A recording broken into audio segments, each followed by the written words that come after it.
नमस्कार and I welcome to all of you in global lookout. दोस्तों, आप लोग को पता ही होगा कि इस हफ्ते यूनाइटेड नेशन जनरल असेंबली का 77 सेशन चल रहा है, जिसमें मोस्टली जो वर्ल्ड लीडर हैं वो गए हैं यूनाइटेड नेशन असेंबली को एड्रेस करने के लिए। इंडिया से प्राइम मिनिस्टर मोदी इस बार नहीं जा पाए किसी वजह से। उनकी जगह पे इस बार एस जयशंकर जी गए हैं और इसके अलावा रशिया के व्लादिमीर पुतिन और चाइना के शी जिनपिंग भी इस मीटिंग को अटेंड नहीं कर पाए।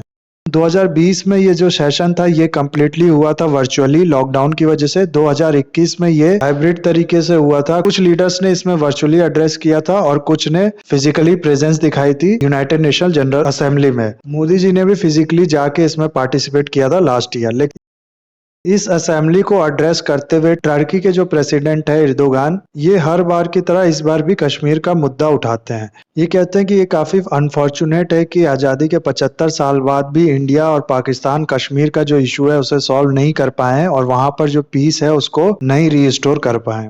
हालांकि हर बार के कंपैरिजन में इस बार जो इनकी टोन थी वो उतनी हार्श नहीं थी। इंडिया के खिलाफ उतना क्रिटिकल होके इनने नहीं बोला जैसा हर बार ये कहा करते थे। इनने खाली ये कहा कि हम कश्मीर का जो इशू है उसका सॉल्यूशन चाहते हैं। यहाँ तक कि यूनाइटेड नेशन सिक्योरिटी रिजोल्यूशन की भी बात नहीं की। और इस चीज को एक प्लस पॉइंट की तरह देखा जा रहा है इंडिया और टर्की के रिलेशन के लिए, क्योंकि इंडिया हमेशा से ये कहता आया है कि जो कश्मीर का इशू है वो हमारा और पाकिस्तान का इशू है। हम लोग बायलैटरली ही इसको सॉल्व करेंगे, किसी तीसरे कंट्री की या किसी तीसरे ऑर्गेनाइजेशन की इसमें कोई जरूरत नहीं है। और अगर आप लोग न्यूज़ को फॉलो करते हैं तो आपको पता ही होगा कि कुछ दिन पहले ही इससे प्राइम मिनिस्टर मोदी और अर्दोगान की मीटिंग हुई थी एससीओ समिट के साइडलाइन पे। तो ये कहा जा रहा है कि ये उसी का नतीजा है। टर्की ने कश्मीर का इशू उठाया है क्योंकि पाकिस्तान से उसकी अच्छी बनती है, पाकिस्तान से अपनी दोस्ती निभाई है, लेकिन फिर भी उसके जो टोन है उनमें पिछली बार से सुधार हुआ है। नाउ इन सब रीजन के बाद एक इम्पोर्टेंट रीजन ये बताया जा रहा है टर्की के इस टोन में जो गिरावट है उसका, कि टर्की जब भी कश्मीर का मुद्दा उठाता है, इंडिया क्या करता है, इंडिया इसके बदले में साइप्रस का मुद्दा उठाने लगता है। 2019 में जब एर्दोगान ने कश्मीर की बात की यूनाइटेड नेशन में, तो इंडिया के प्राइम मिनिस्टर ने साइप्रस के प्रेसिडेंट से मुलाकात की, उन लोग में अच्छी बातचीत हुई। और 2020 में भी जब कश्मीर का मुद्दा उठाया गया तो एस जयशंकर जी ने अपने साइप्रस काउंटर पार्ट जो थे उनसे मुलाकात की और साइप्रस इशू के लिए अपना सपोर्ट देने की बात की साइप्रस को। और इस बार भी ऐसा ही कुछ हुआ है। एस जयशंकर जी मिलते हैं टर्की के जो फॉरेन मिनिस्टर हैं उनसे और ये कहते हैं कि इंडिया जो है वो कंसर्न है साइप्रस इशू को लेके। तो इस वीडियो में हम लोग जानेंगे कि ये साइप्रस इशू है क्या, जिसके चलते टर्की थोड़ा बैकफुट पे आने लगा है और एक तरह से हिटबैक की तरह है टर्की के लिए इंडिया की तरफ से साइप्रस का इशू उठाना। ये सब प्लस और भी बहुत कुछ आप लोग को जानने को मिलेगा इस वीडियो में। बस एंड तक बने रहिएगा और वीडियो अच्छा लगे तो लाइक, कमेंट, शेयर, सब्सक्राइब जरूर कीजिएगा। टर्की एक यूरेशियन कंट्री है जिसके नॉर्थ में आती है ब्लैक सी और साउथ में है मेडिटेरियन सी। टर्की के ठीक साउथ में आपको एक छोटा सा आइसलैंड मिल जाएगा जिसका नाम है साइप्रस आइसलैंड। इस आइसलैंड की जो हिस्ट्री है ये बहुत पुरानी है। ऐसा कहा जाता है कि 1400 बीसी में माइसीनियन सिविलाइजेशन के टाइम पे वहां से कुछ लोग यहाँ पर आते हैं और इस एरिया को पॉपुलेट करते हैं, तब से इसकी हिस्ट्री शुरू होती है। उसके बाद असीरियन एम्पायर का पार्ट बनता है ये, फिर अलेक्जेंडर के एम्पायर में आता है, फिर रोमन एम्पायर, फिर बिजेंटाइन, और ऐसे ऐसे करके ये अलग अलग टाइम पे अलग अलग एम्पायर का पार्ट रहता है।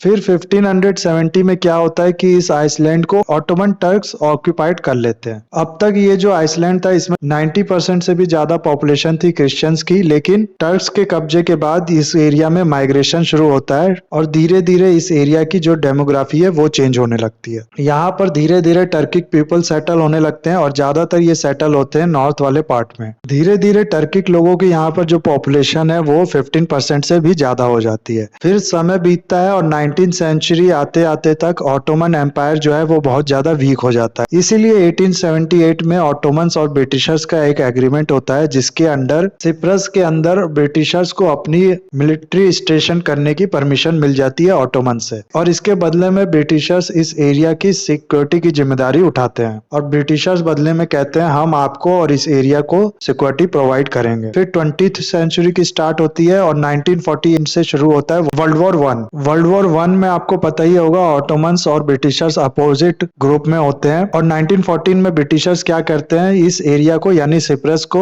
टर्की से छीन लेते हैं और कंप्लीटली ऑक्यूपाइड कर लेते हैं। फिर 1925 में इसे ब्रिटिश क्राउन कॉलोनी बना दिया जाता है। लेकिन यहाँ पर जो मेजोरिटी क्रिश्चियंस पीपल थे वो भी इंडिपेंडेंस चाहते थे, वो सेल्फ डिटर्मिनेशन का राइट चाहते थे, इसलिए 1955 में वो शुरू करते हैं गोरिल्ला वॉरफेयर अगेंस्ट ब्रिटिशर्स और 5 साल के बाद उनको फाइनली 1960 में इंडिपेंडेंस मिल जाती है। साइप्रस के जो पहले प्रेसिडेंट बनते हैं उनका नाम होता है आर्क बिशप मैकेरियस और इसको 1961 में काउंसिल ऑफ यूरोप में भी इंक्लूड किया जाता है। फिर 1963 में क्या होता है, यहाँ पर जो टर्क माइनॉरिटी के लोग थे वो प्रोटेस्ट करना शुरू करते हैं। उनको लगता है कि ये जो क्रिश्चियन मेजोरिटी के लोग हैं जो कि ज्यादातर ग्रीक्स हैं, ये जो टर्किक माइनॉरिटी है इनको कंप्लीट राइट्स नहीं दिए जा रहे हैं, इनको इनके अधिकार नहीं मिल रहे हैं और यहाँ तक कि संविधान जो अधिकार देता है सिटीजन को उसमें भी इन लोगों से भेदभाव किया जा रहा है। फिर यहाँ पर राइट्स होता है ग्रीक्स और टर्क्स के बीच में और एक तरह से सिविल वॉर की सिचुएशन क्रिएट हो जाती है।